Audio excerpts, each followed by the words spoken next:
আসসালামু আলাইকুম। সেভস্টার বিডির পক্ষ থেকে আমি মোস্তফা কামাল আছি আপনাদের সাথে। আজকে মূলত কথা হবে একটা সেফ ব্র্যান্ডের সেফটি হেলমেট নিয়ে। এটা হচ্ছে মূলত সেফ ব্র্যান্ডের একটা সেফটি হেলমেট। এটি মূলত সেফটি পারপাসে ইউজ করা হয়, বিশেষ করে সেফটি ইঞ্জিনিয়াররা কোনো প্রজেক্টের কনস্ট্রাকশন প্রজেক্টে সেফটি ইঞ্জিনিয়াররা কিন্তু এই ধরনের সবুজ কালারের বা গ্রিন হেলমেট ইউজ করে থাকে। এই হেলমেটগুলো হচ্ছে মূলত হচ্ছে সেফটি সেফটি ইঞ্জিনিয়াররা ইউজ করে থাকে।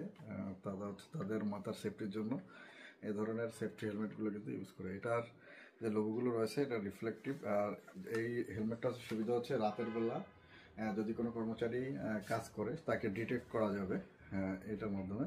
কারণ এটা হচ্ছে দেখবেন যে দেখবেন যে এখানে যে রিফ্লেক্ট করে আর কি। এটা মূলত দিনে অতটা দেখা যায় না, বাট রাতের বেলায় কিন্তু এটা একটা আপনার কর্মীকে শনাক্ত করার জন্য এটা এই ধরনের ডিটেক্ট করবে। প্লাস এই দিকেও কিন্তু এই ধরনের অ্যারো ডিটেক্ট করা হয়েছে এবং আপনার এই লোগোটাও কিন্তু ডিটেক্ট করবে রাতের বেলা। আলহামদুলিল্লাহ, সেভস্টার বিডিতে এই ধরনের সেফটি হেলমেটগুলো কিন্তু অ্যাভেলেবেল। আপনারা চাইলে এই ধরনের সেফটি হেলমেটগুলো আমাদের কাছ থেকে পারচেস করতে পারবেন। সকলে ভালো থাকবেন, সুস্থ থাকবেন, সেভস্টার বিডির সাথে থাকবেন। আসসালামু আলাইকুম।